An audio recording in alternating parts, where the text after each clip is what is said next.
Okay, here's the music theory in a nutshell. This is for beginning improvisers or computer musicians. This is everything you need to know to get started relating bass lines to chords and melodies. So there are lots of scales out there. We're just going to only deal with C major. So that's just from one octave of C, C to C. You have 7 notes in between, 1, 2, 3, 4, 5, 6, 7, and then the octave, and that pattern is repeated up and down the keyboard. So a chord is only, all a chord is it means every other note of the scale. So for a C chord, in C major scale, you have C, E, and G. You have a bunch of other chords using every other note of the scale.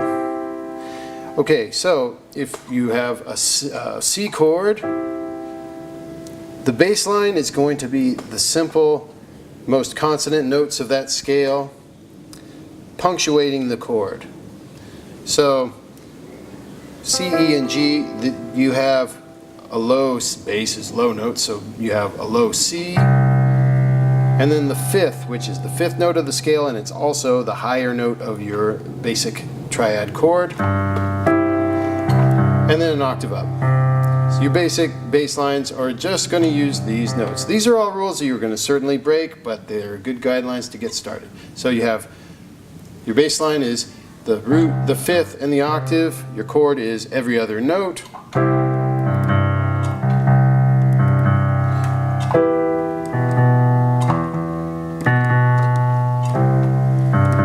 And then the melody is going to be mostly stepwise motion within the scale, either starting or resolving to these chord tones. So here again, with the C major scale, the notes you're going to be looking at are C, E, and G, every other note, and your little melodies will either start or resolve to a C, E, or a G.